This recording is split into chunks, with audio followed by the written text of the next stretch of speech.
A recent letter to the editor of Minot's newspaper has kick-started a discussion about lunch money. Specifically, the consequences that students might face if they can't pay their debt. Carissa Stinchcomb heard from parents and from the public school district and has the story.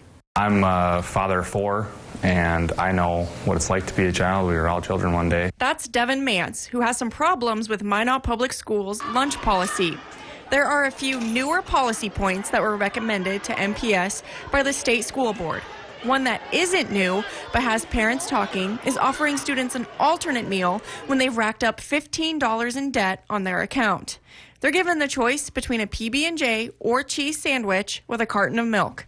The school district says it works to make sure those alternate meals are given discreetly. They brought it to their classroom, so it looks like when the student then comes down to the cafeteria that they brought their lunch from home. Those alternate meals cost $1.50 a piece. So far, there has never been a case of a student receiving an alternate meal for more than just 3 or 4 days. And last month, over 103,000 typical lunches were served in only 18 alternate meals.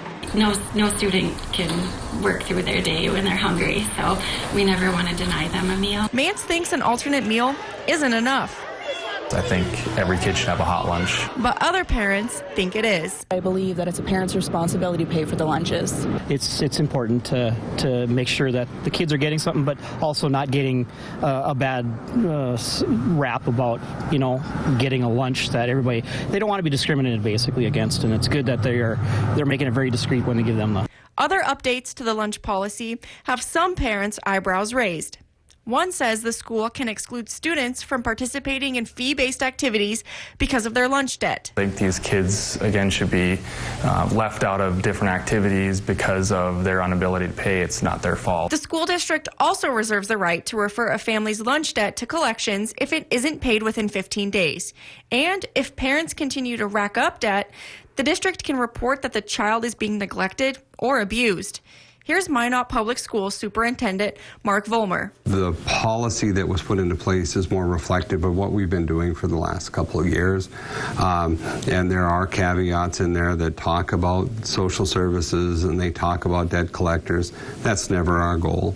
Our goal is to make sure that we are doing right by our families, and we will continue to do that. In fact, Vollmer says Minot Public Schools has never referred a family to collections over lunch money, nor have they ever excluded a student from activities because of lunch debt. That leaves parents like Devin Mance asking this.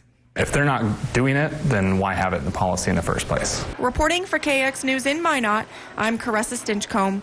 Grand Forks and Fargo changed their school lunch policies after similar backlash from parents. Superintendent Vollmer says parents who are having trouble paying for kids' meals should start a conversation with the school. And apply for the National School Lunch Program, which provides free and reduced cost lunches for families who qualify.